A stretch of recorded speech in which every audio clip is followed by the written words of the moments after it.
It's absolutely insane up here. Careful, careful, careful. There's lots of things that can go wrong.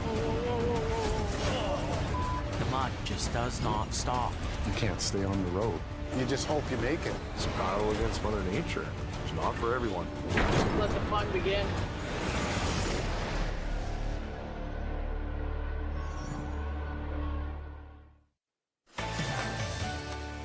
Pretty gloomy yesterday in Atlanta, but today spring is here. The sun is shining.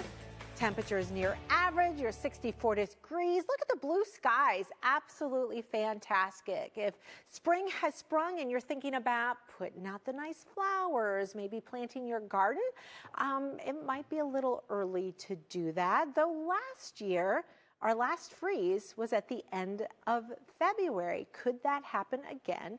And can we officially say goodbye to winter? I wouldn't plant just yet. So we look at averages, right? And that's usually what we base that planting season upon. But you know, every year isn't average. Usually it's above or it's below and never right on the money, right?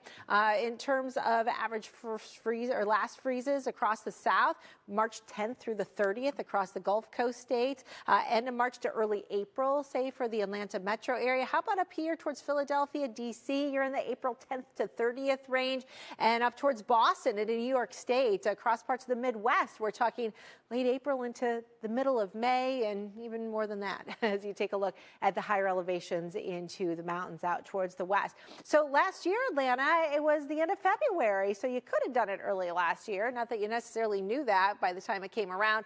Charlotte, last year, your last freeze was the 8th of March. Typically, that happens closer towards the 30th. And look at Birmingham and Nashville. You usually don't see your last freeze until the beginning of April. So what can we expect in the week ahead? Are we going to stay above freezing? Or are we going to be staying below?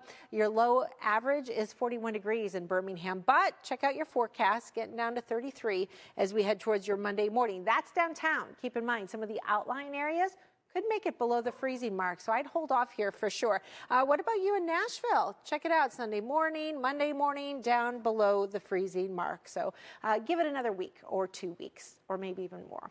Well, it has been a couple of weeks anyway since we had our back-to-back storms, which slammed the state of Texas. The historic freeze left millions of Texans without power or clean water.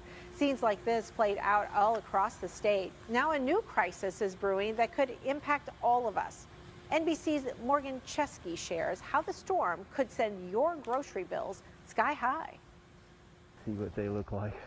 This morning, Texas farmers still waiting to wake up from a winter nightmare.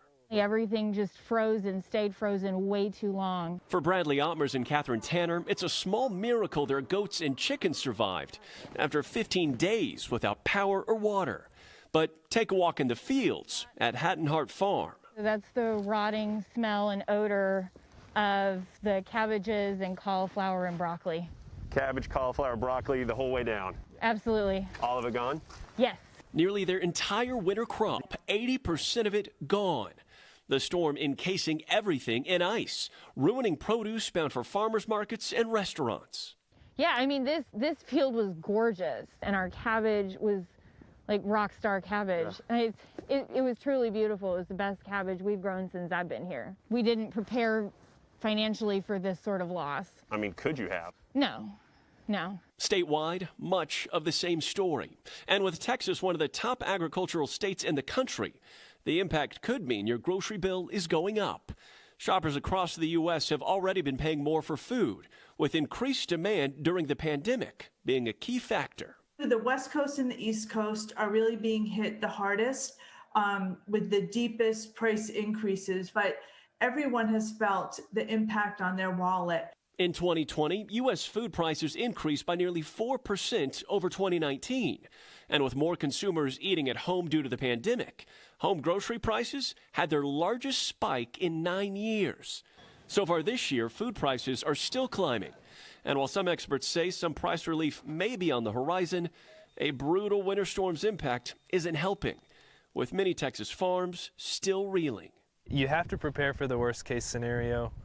And sometimes it happens. A message that Catherine and Bradley are taking to heart.